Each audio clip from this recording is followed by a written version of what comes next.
Quiero empezar agradeciendo a Esther Rodríguez y a mi colega la invitación para participar en este seminario y fundamentalmente quiero utilizar el ejemplo del...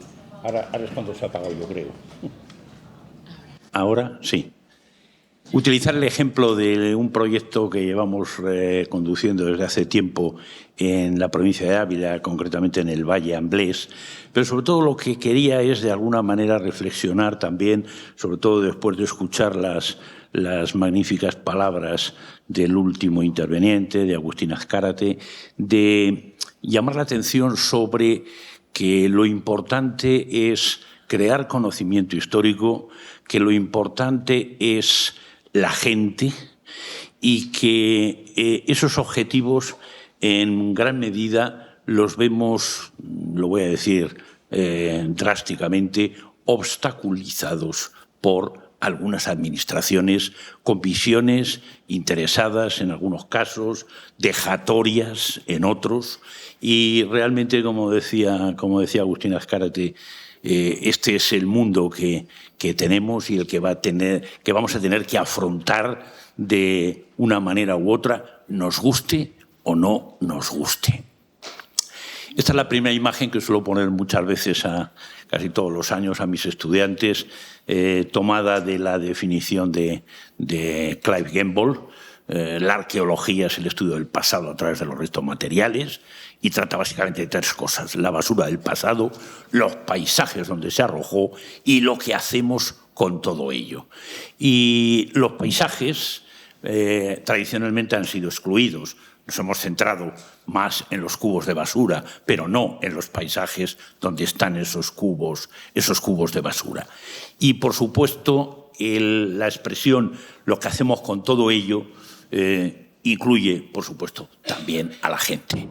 Llevo tiempo diciendo que los arqueólogos y las arqueólogas nos hemos ocupado mucho de las gentes del pasado a través de sus huellas materiales, pero bastante poco de las gentes del presente. Y si la investigación arqueológica, la producción de conocimiento histórico sirve para algo, tiene que ser para que sirva a las sociedades del presente, a la ciudadanía, en los aspectos más amplios, más profundos y más democráticos que podamos imaginar. Si arrancamos también de otra obviedad, la definición de paisaje, por lo menos desde una perspectiva arqueológica que lleva ya mucho tiempo manteniéndose, paisaje no es el medio físico natural, como hemos visto también en la exposición anterior, sí es el medio físico visto y categorizado por la gente que vive y se mueve en ese medio. Eso podría ser, yo creo que una definición de consenso. Es un producto cultural, efectivamente, no hay ningún paisaje que pueda pensarse que está completamente deshistorizado. Es al mismo tiempo una construcción dinámica, es decir, va cambiando a lo largo del tiempo y, al menos desde el punto de vista teórico, es un escenario de todas las actividades de una comunidad en ese paisaje. De alguna manera, por lo tanto, los comportamientos de esas sociedades quedan reflejados en las huellas concentradas en los sitios arqueológicos y en la secuencia histórica que podemos construir a partir de ellos. Pero en esa definición muy básica, tradicionalmente, los estudios que hemos hecho los arqueólogos han estado, sobre todo en las últimas décadas, muy centrados en los estudios de accesibilidades, accesibilidad visual, accesibilidad física, gradientes de territorio que se pueden alcanzar en determinado tiempo, sobre todo con la inmensa ayuda de programas informáticos. Pero si volvemos a lo que señalaba al principio en esa imagen, esa definición de paisaje tiene claramente una connotación relacionada con la percepción. la percepción de la gente que vive y se mueve en ese paisaje. Y desde ese punto de vista me temo que la percepción de las gentes de la Edad del Hierro de hace 2200 años está perdida. Y eso no ha quedado en el registro arqueológico. De alguna manera, sobre todo desde la tradición anglosajona, se han desarrollado aproximaciones de tipo fenomenológico. A priori, cuando empecé a leer sobre el tema, me resultó algo como poco atractivo, pero a medida que fui leyendo, llegué a una conclusión. Las aproximaciones fenomenológicas no pueden ser científicas y exactas, pero tienen un valor heurístico para hacernos pensar y reflexionar sobre la percepción de los paisajes. No lo sé, estoy pensando, por ejemplo, en estudios británicos sobre la influencia, entre comillas, de vivir al lado del mar en una zona del norte de las Islas Británicas. O los estudios fenomenológicos, por ejemplo, para estudiar la dimensión acústica de un determinado sector de un valle con una serie de yacimientos de la Edad del Hierro. Insisto, no tenemos que buscar verdades o soluciones finales, pero sí, desde luego, me parece que pueden ser herramientas interesantes para pensar y hacer más y nuevas preguntas a los paisajes arqueológicos. El área en el que nosotros nos hemos centrado es básicamente un triángulo en la zona de Ávila, siguiendo el curso de la Daja, entre la Sierra de Ávila y la Sierra de la Paramera. El Valle Amblés es un área de aproximadamente unos 900 kilómetros cuadrados, dentro del cual se encuentran algunos de los sitios más emblemáticos de la Segunda Edad del Hierro, como puede ser el caso de las Cogotas o el caso de Ulaca. Acercarnos a la geografía y a los paisajes de aquella época tiene también un elemento añadido interesante, que es, me atrevo a decir, prácticamente único en los contextos, al menos de la Edad del Hierro de Europa, que es la diseminación de los famosos verracos, las esculturas de granito, por amplios territorios del área que nos ocupa. En los 25 últimos años, desde que empezó a haber una promoción a través de exposiciones como Celtas y Betones, las publicaciones fundamentalmente de mis compañeros de equipo, Jesús Álvarez Sanchís y Jesús Rodríguez, hemos ido haciendo distintas publicaciones, participando, por ejemplo, en proyectos nacionales y uno internacional, REFIT, que nos permitió compartir experiencias con colegas de Pibracte y colegas del centro-sur de Inglaterra para intercambiar visiones sobre los paisajes, el patrimonio arqueológico y la relación con la gente y con lo que los anglosajones denominan los stakeholders, digamos, podríamos traducir algo así como empresarios o gente que tiene intereses importantes ahí. Con ello hemos intentado también abrir algo que me parece que es importante, abrir los resultados a publicaciones internacionales, nos guste o no. Eso significa publicar en inglés y en la medida de nuestras posibilidades hemos intentado también hacerlo. Bien, aquí estamos viendo el mapa del Valle Amblés, esta especie de gran triángulo, que tiene los asentamientos más emblemáticos, las Cogotas, la Mesa de Miranda y Ulaca, fundamentalmente donde nos hemos centrado en los últimos años. Esta vista está tomada desde lo alto de Ulaca y abarca todo el paisaje del Valle Amblés, con la ciudad de Ávila al fondo a la derecha. En buena medida, los famosos ópida abulenses, como las cogotas o el raso, han podido ser identificados, excavados y conservados en gran medida por las impresionantes fortificaciones que los rodean. Fortificaciones con bastiones, como en el caso de las cogotas, o con trazados lineales de varios kilómetros, como sucede en el raso de Candeleda. Ulaca es un gran centro que tiene algo más de 80 hectáreas, con una distribución de estructuras siguiendo vaguadas y vías naturales en lo alto del cerro de una manera impresionantemente bien conservadas. De hecho, en algún trabajo hablamos o lo bautizamos con el término de la Pompeya betona, porque por la altura no ha habido remociones en las estructuras de la Edad del Hierro, y en muchas ocasiones las estructuras, esto pertenece a un sector excavado hace unas décadas, pero prácticamente por todo el resto de la superficie de Ulaca son perfectamente identificables y hemos podido cuantificar el número exacto de estructuras que aparecen en el gran ópidum.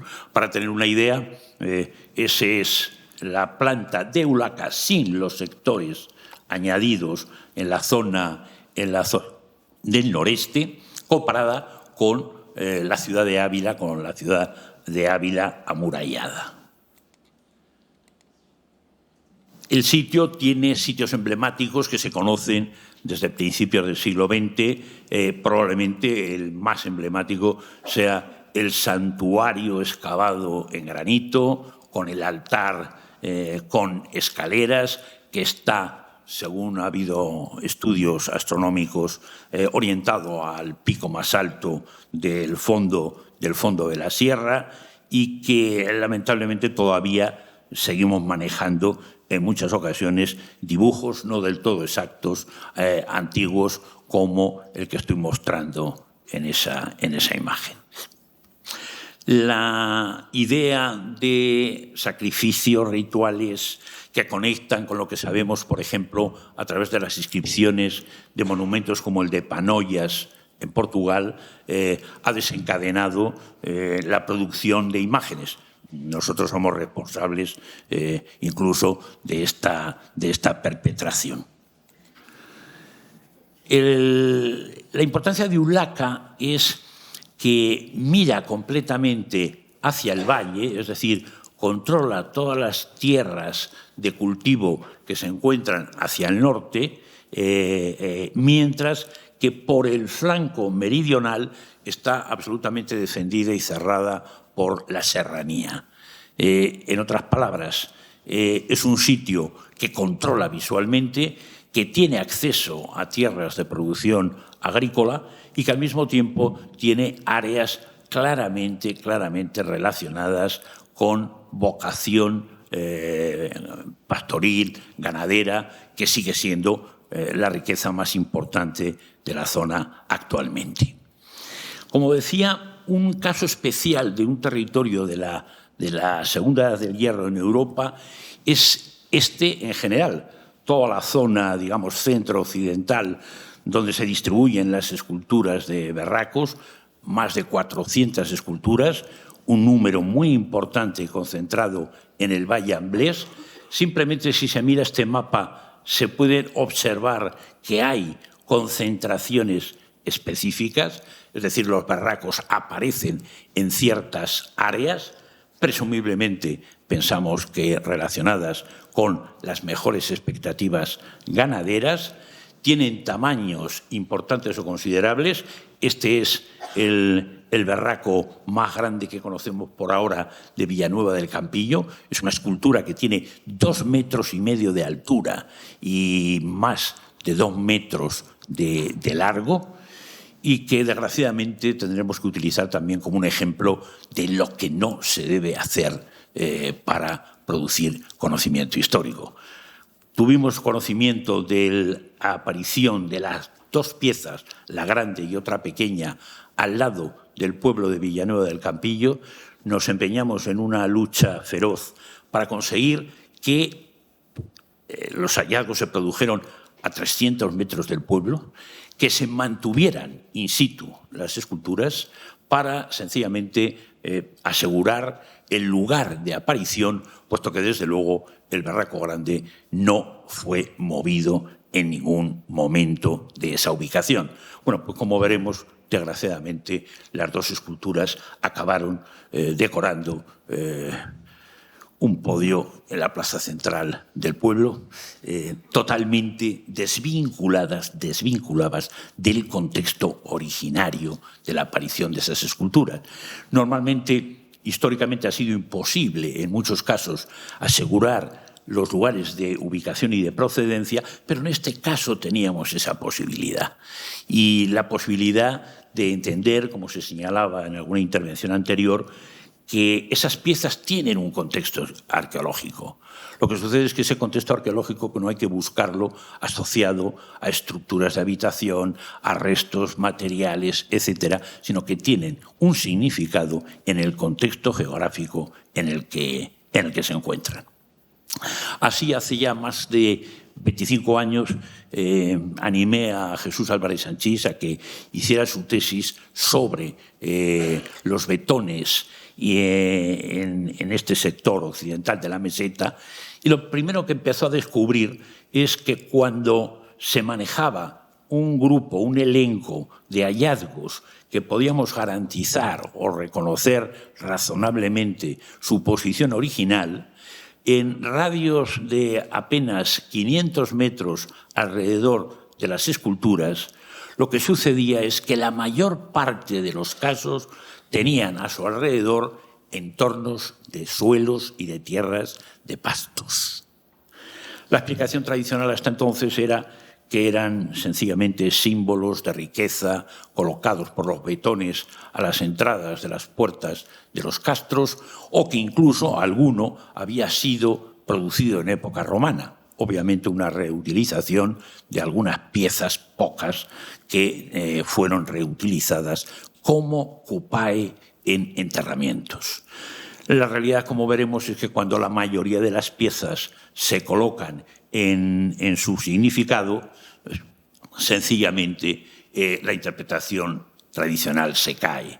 Si aquí vemos el número de esculturas relacionadas con sencillamente la cuestión presuntamente funeraria, la posibilidad de entenderlas asociados a tierras de pastos y la posibilidad de entenderlas como esculturas apotropaicas a la entrada de los castros, de los ópida, la realidad es que el número aplastante de esculturas aparecen a distancias variables entre por lo menos 1 y 2 kilómetros de los sitios más importantes. Por lo tanto, hay una asociación de las esculturas alejadas de los grandes sitios de poblamiento y presuntamente, como empezamos a sospechar, vinculadas a la delimitación de recursos críticos, pastos que difícilmente pueden agostarse en la actualidad cuando hay problemas de aridez acusada. Al mismo tiempo, empezamos a sospechar que si eso se producía a cierta distancia de los famosos ópida, eso exigía relacionarlo con lo que encontrábamos en los cementerios. Élites claramente diferenciadas, en donde la simetría en los equipos domésticos era absolutamente incuestionable. Si esas élites dependían de la riqueza del ganado, tenía más sentido relacionar la existencia de artesanos que construían, levantaban esos barracos en esos paisajes críticos, sencillamente con una manera, insisto, de delimitación territorial. Mi idea fue tan básica y tan elemental como la de Colin Renfrew con los megalitos en algunas de las islas británicas en relación con algo parecido. Si eso fue así y esos espacios como sitios de propiedad y uso de pastos dependían de esas élites, de alguna manera eso cambia bastante el sentido que hasta ahora habíamos tenido. Y esa interpretación social de los barracos significa otra cosa, y es que los mapas de los barracos, este es el caso de los dos de Villanueva, del Campillo, la escultura más grande. No tengo datos que pueda asegurar al 100%, pero probablemente es la escultura de las Segunda Edad del Hierro de la Europa templada más grande que existe.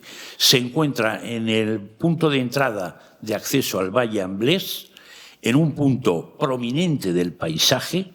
Estamos preparando un estudio desde los datos que cogimos hace años a la actualidad para entender los contextos de ubicación de ese tipo de piezas.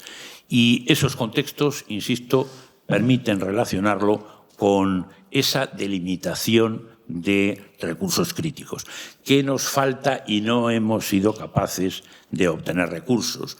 Pues falta hacer análisis paleoambientales en los pocos puntos de descubrimiento de los barracos, que no son desgraciadamente demasiados, y en general un estudio más profundo de la transformación y de los cambios de la vegetación y de datos de fauna. Desgraciadamente los análisis que tenemos de fauna en la zona del Valle Amblés siguen siendo extraordinariamente limitados. La construcción de los barracos con artesanos que dependieran de las élites de los ópida, hemos conseguido reconocer y estudiar conjuntos de herramientas, picos, escoplos, cinceles, gradinas, que son muy parecidas a las herramientas que manejan artesanos actuales en el propio Valle de Amblés, donde hay una escuela de cantería que permite vincularlo de alguna manera, si queremos, con la antigüedad vetona. La idea del toro de Osborne la he utilizado más de una vez para la idea de ubicación y delimitación y llamada de atención de esos recursos. A partir de entonces, las reproducciones gráficas son infinitas. El grafismo de representación, que no de reconstrucción, como bien se ha señalado, no podemos reconstruir el pasado, podemos representarlo, pero nunca reconstruirlo.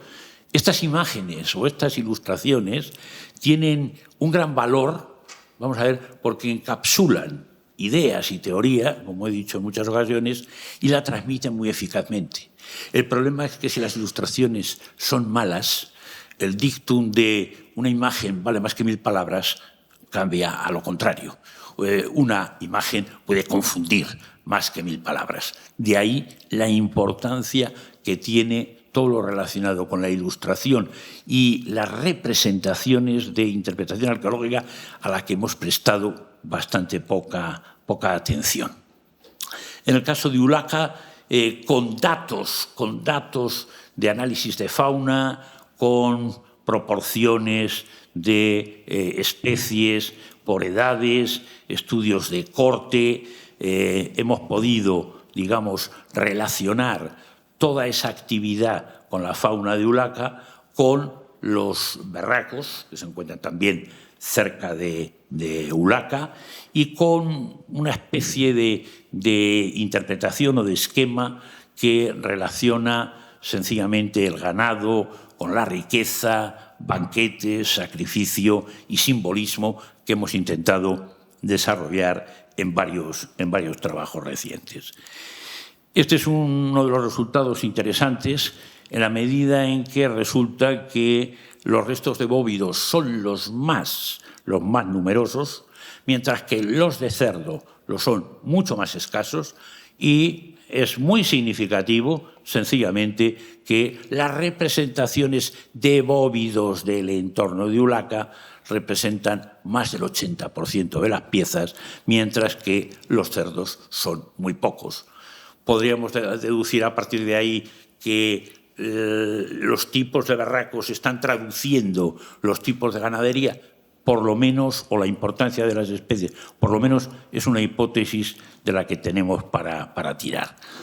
Un trabajo reciente de un colega de la Autónoma de Madrid, Gregorio Ramón Manglano, ha hecho recientemente, como resultado de una tesis doctoral, una publicación muy interesante en la que ha hecho analíticas de muy diverso signo para relacionar los barracos con el sustrato geológico granítico de la zona. En gran medida ha podido comprobar cómo eso es factible.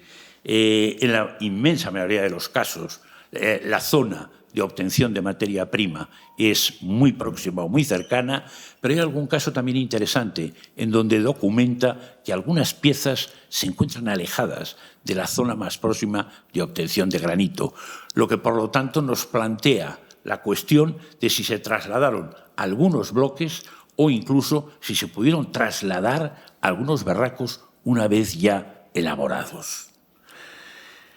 Con las nuevas tecnologías, en Ulaca nos planteamos otro objetivo. En la parte más alta de Ulaca hay una gran estructura que se ha denominado siempre como el Torreón. Lo primero que hicimos fue hacer una prospección completa con drones y de LIDAR con las zonas calientes próximas a las grandes estructuras, como el Torreón, y decidimos emprender la excavación de ese yacimiento, de esa estructura.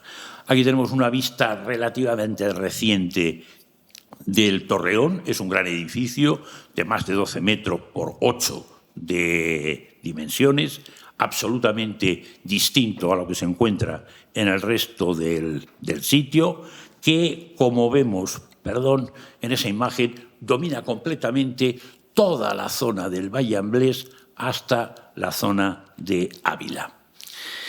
La excavación del interior nos ha ido dando datos enormemente interesantes. Por ejemplo, la zona de la entrada es absolutamente monumental.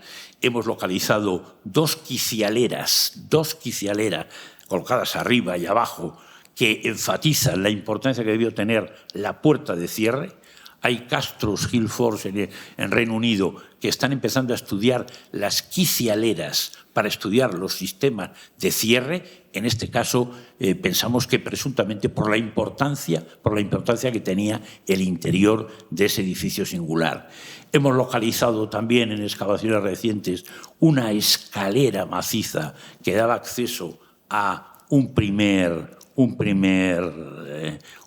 piso, y también en la zona del interior hemos llegado a localizar distintas zonas con algunas con deposiciones cerámicas probablemente votivas de carácter fundacional. Esa es la planta con la vista del frontal, la puerta absolutamente, en nuestra opinión, preparada para impedir el acceso. Una planta de 140 metros cuadrados que hemos intentado reconstruir a través de la evidencia del cubicaje del derrumbe, al menos con dos plantas. Como decíamos en la publicación de ese intento de reconstrucción, esto, una vez más, no hay que tomarlo en términos absolutos, y las imágenes lo que nos tienen que servir es para reflexionar, para repensar e intentar explorar el significado real de lo que estamos representando. Lo interesante es que el Torreón, en este punto, sencillamente está controlando visualmente un abanico impresionante de todo el Valle Amblés. Realmente solo queda un pequeño sector que queda tapado por algunas elevaciones. Pensamos que, desde luego, esta estructura debió estar ligada a las élites de Ulaca como sitio de almacenamiento de bienes especiales. Hemos estudiado, por ejemplo, pastas de vidrio, cuentas de pasta de vidrio que proceden del Mediterráneo oriental, como otros elementos que llegaban al sitio, y indudablemente la función de atalaya, de control visual sobre el territorio, nos parece también que es absolutamente innegable. Las cuestiones de la fenomenología, que estamos intentando darles algunas vueltas. Como decía, en trabajos anglosajones señalan que las fortificaciones y los espacios encerrados, especialmente de Hill Force británicos, lo que hacen es la idea de estudiar sencillamente visualizaciones de movimientos de población en el interior, porque sencillamente esas escenografías de movimiento, de visibilidad y de control ayudan a entender qué es lo que están cerrando las murallas, que como siempre no solamente tienen una función defensiva, sino que tienen también una función coercitiva para controlar a la población que está dentro. O en un trabajo reciente también señalaba algo, si queremos, más fantasioso.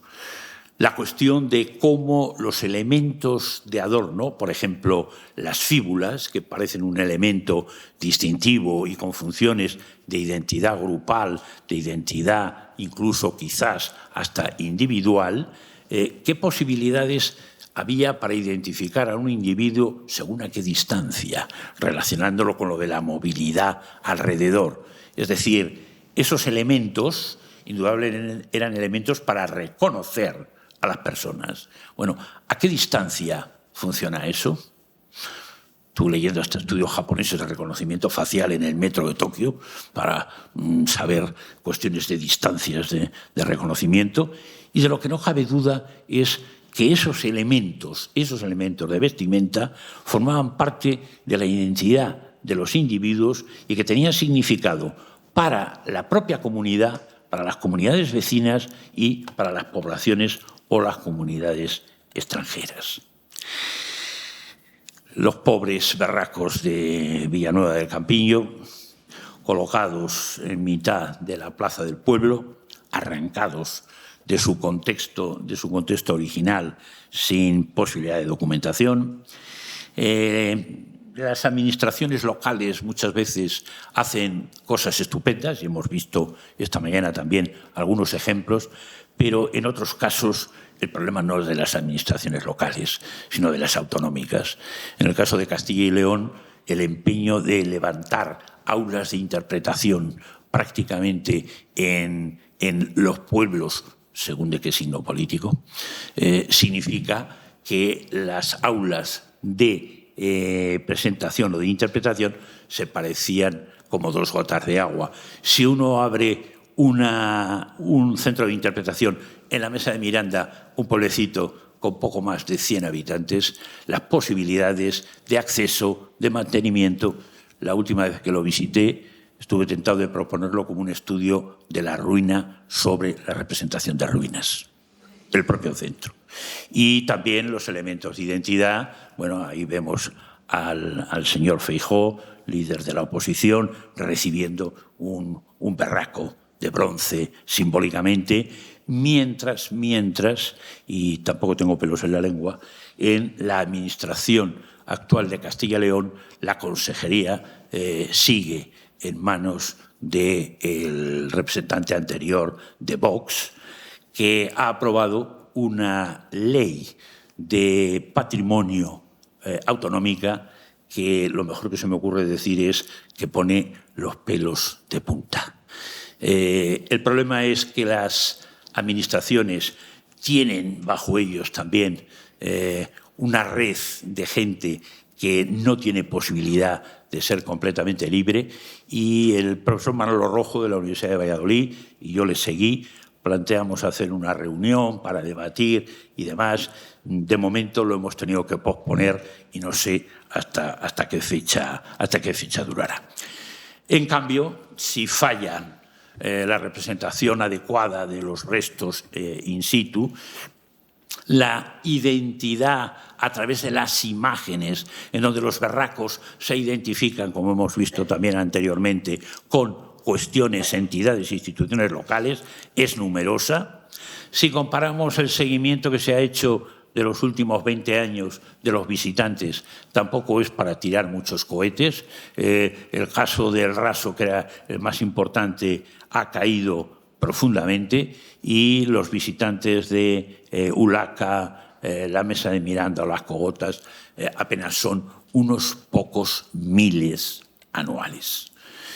En cambio, para también lo que a veces se pone en medios es para el incendio que hubo en 2001 en la zona del Valle Amblés, que afectó a Ulaca, evidentemente por las características del poblado. La afección real a las estructuras fue nula, pero en cualquier caso la financiación que aprobó la Junta de Castilla y León fue sustanciosa para el estudio de la afección de los restos arqueológicos.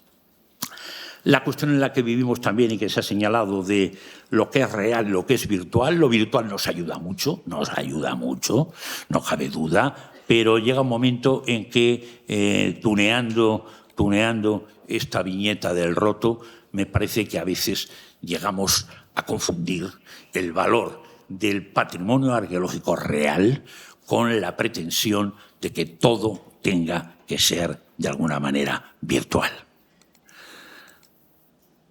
Quizás, como decía, tendríamos que dedicarnos, arqueólogos y arqueólogas, a conocer más a la gente de hoy, excavar percepciones del pasado, intentar averiguar y saber más sobre cómo construye la gente el pasado arqueológico.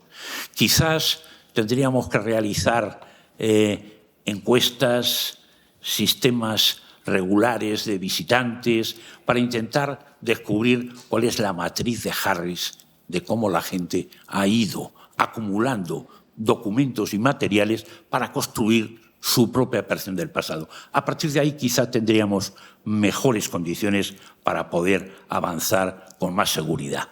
Eso es, por ejemplo, lo que ha hecho la encuesta NEARCH, con apoyo de la Comisión Europea, que es una encuesta que se hizo en 9 países, entre ellos España, poco conocida, pero que proporciona algunos datos, por ejemplo, estimulantes. España no se encuentra mal posicionada cuando la gente declara que ver documentales de arqueología es lo que más le gusta, pero ojo, el 70% declara visitar yacimientos arqueológicos y el 64% visitar museos y exposiciones de arqueología. Quizás todo no esté perdido y quizás el problema es que no todo lo hacemos precisamente bien. La propuesta final que hicimos después del proyecto europeo para tratar de dinamizar y avanzar en la cuestión de la arqueología del Valle Amblés, desde luego pasaba por lo primero, que tampoco nos cansaremos de repetir: sin investigación arqueológica no puede haber conocimiento y no puede haber, por lo tanto nada más. Intentar también acercarnos a cómo se contempla la identidad de la gente del presente con los paisajes actuales, intentar también igualmente explorar la percepción de la gestión de esos paisajes, seguir con elementos relacionados como, por ejemplo, la valoración adecuada de la dimensión digital, buscar discursos que presenten un pasado que sea de alguna manera plural, ecléctico, compuesto no de una manera tradicional, binaria. También eso creo que es importante.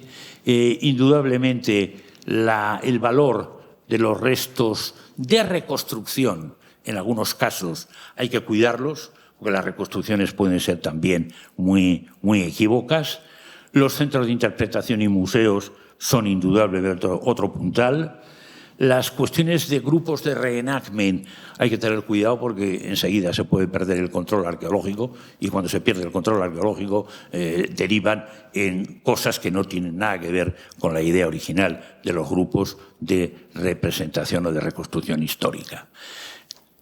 Crear de alguna manera rutas y, desde luego, como también insistía Vicente Lul esta mañana, negarnos a que se mercantilice miserablemente y que todo esté en función de los recursos que se puedan extraer.